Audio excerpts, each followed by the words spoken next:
एक बार अयोध्या धाम से संतों की मंडली जा रही है और वृंदावन धाम बीच में पड़ता कन्नौज। कन्नौज में रहता एक अजामिल नाम का ब्राह्मण। संतों ने सोचा कि हम 25 मूर्तियां, कछु बूढ़ी बूढ़ी मूर्तियां हैं और अभी वृंदावन बहुत दूर है, कहाँ जाएंगे रात में। बोले नहीं, ठहर लें। सो एक बच्चे से पूछा, क्यों जी, यहाँ कोई भगवान को भगत है का? सुबह बच्चे ने कर दी मजाक।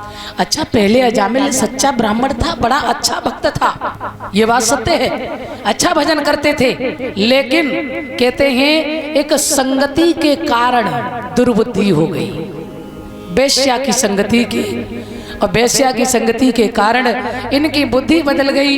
ये धीरे धीरे धीरे अपनी सुशील पत्नी को निकाल दिए, वेश्या के साथ रह रहे हैं। अब उस वेश्या की पूर्ति के लिए धन कमाते हैं, जब नहीं होता है तो डकैतियां डालते, चोरी करते हैं, ये स्वभाव हो गया। तभी तो कहते हैं ज्ञान बढ़े गुणवान की संगत, ध्यान बढ़े योगी संग कीनो, और काम बढ़े नरमूढ़ के संगे, और क्रोध बढ़े नरमूढ़ के संगे, काम बढ़े त्रिया संग कीनो। संग करो, महान पुरुषों का संग करो।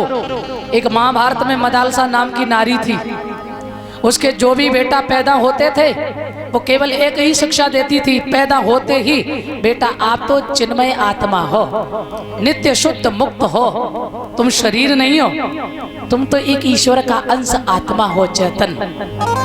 बच्चे विरक्त हो जाते थे, जो पैदा होए वही जंगल प्रस्थान, जो पैदा वही जंगल प्रस्थान। पति ने कहा, अरे देवी, सब तो बच्चे विरक्त हो गए, एक बच्चा तो छोड़ दो राज्य संभालने के लिए। तो देवी ने कहा, आपने कहा है तो कोई बात नहीं, मैं छोड़ देती हूँ, लेकिन एक मंत्र तो इसे भी देके जाऊंगी।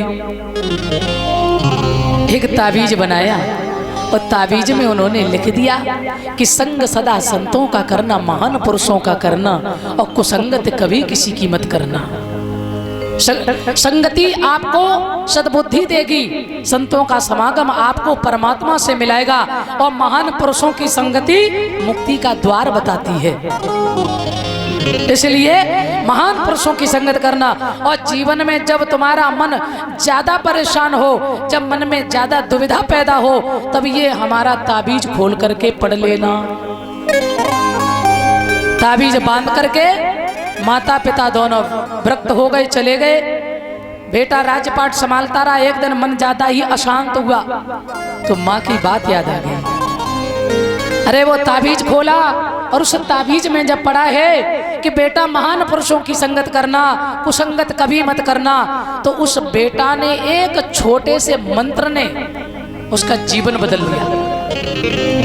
तुल्या मलवे ना पीना स्वर्ग ना पुनर्भवम, भवत संग संगस्या मर्त्या नाम किमता सुसा। एक छड़के सत्संग की बराबरी, एक छड़के सत्संग की बराबरी ना मुक्ति कर सकती, ना बैकुंठ कर सकता है, कुछ नहीं। एक छड़का सत्संग जीवन बदल सकता है। आहा, उस बेटे का जीवन ही बदल गया। माँ ने कहा है कि सदा महान पुरुषों की संगत करना, और जीवन सार्थक तभी है महान संतों के साथ रहना, हरि का चिंतन करना, काम करने के साथ भगवान का भजन।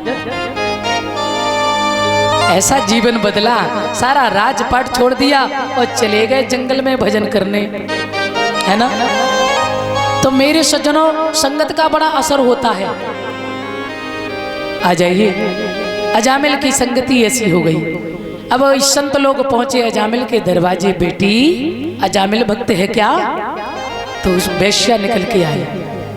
वेश्या ने कहा, भगवान क्षमा करना, मेरा पति जो है ना, अब वो भक्त नहीं है, अब वो चोर हो चुका है, डाकू हो चुका है, और यदि संतों को देख लिया तो बहुत ही ज्यादा उसको क्रोध आता है। संतों से तो बिल्कुल ठीक अपोजिट रहते हैं, बहुत अपमान करते हैं। आप तो चले जाओ महाराज।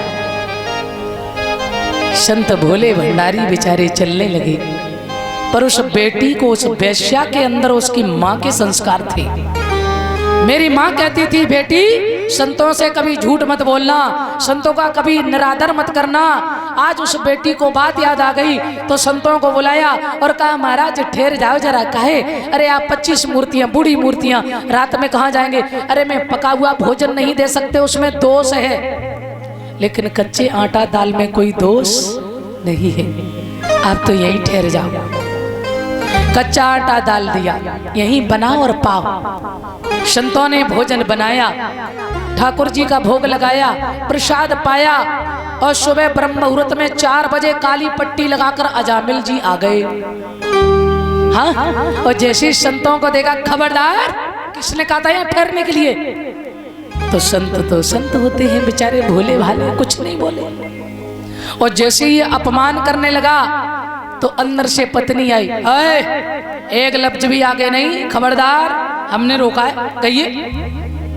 तो जी गृह मंत्री होता ना भैया, हाँ, इनके सामने तुम ऐसा ही ना आयो, जी ध्यान रखियो, टिंकुई के पापा, इनके सामने ना तुम डीएम हो, ना कोई मिनिस्टर हो, ना कोई प्रधानमंत्री हो। जी गृह मंत्री बहुत बड़े होते हैं, सच बता रहे, इनके पास बड़ा पावर है। और बताएं, जो बिना पढ़ी लिखी होए और पति मास्टर, तो जो मास्टर नहीं बिना पढ़ी लिखी बन जाता। क्या भगवान की छूट है इनके ऊपर, ईमानदारी की डबल कृपा है इनके ऊपर, है महाराज। फौजी हो जाए तो फौजी नहीं हो जाती जी, फौजी, और मास्टर हो जाए तो अजय मास्टर नहीं हो जाए, बिल्कुल। और जो डाकिया हो दीवान बने तो दीवान नहीं, और डॉक्टर बन जाए तो डॉक्टर नहीं हो जाती जी, डॉक्टर नहीं तो चाहे इंजेक्शन जिंदगी में ना देखो। और पति डाकिया हो तो डाकी नहीं हो गई, तू मर जा, डाकनी थोड़ी हो गई, हम क्या शायद डाकनी हो जाओ जी। ना ना ना, बोल गोविंद भगवान, मेरे अटपट तो इन्हें बड़ा छूट मिली भगवान की, ध्यान रखना। अब पत्नी ने जैसे ही डांटा, अजामिल शांत। अच्छा देवी जी आपने रोका तो कोई बात नहीं। मेरे सज्जनों, संतों ने सोचा इस अजामिल ब्राह्मण का मैंने भोजन किया है और ये भजन तो करता नहीं है, इसका कल्याण कैसे हो? भगवान देखो, संतों के पास में बड़ा समाधान होता है। इसका अन्न खाया है, इसके अन्न का ऋण हम कैसे चुकाएं? तो संतों ने कहा अजामिल तेरे बेटा कितने हैं? बोले मेरे 9 संतान हैं। बोले अब जो 10वीं संतान पैदा होए उसका नाम केवल नारायण रख लेना, नाम से ही कल्याण हो जाएगा। भैया संत समाधान करके चले गए, बेटा हुआ, नाम रख लिया नारायण। और जब अंत समय आया, यमदूत लेने के लिए आए तो अजामिल बुलाने लगा, बेटा नारायण बचाओ, बेटा नारायण बचाओ, बेटा नारायण यहाँ आओ। क्योंकि छोटा है ना, सबसे ज्यादा प्यारा है, हर बात में नारायण नारायण। और जैसे ही नारायण नारायण का तो भगवान के दिव्य पार्षद वहां प्रकट हो गए और कहने लगे भैया छोड़ दो इसे, कहाँ ले जा रहे हो?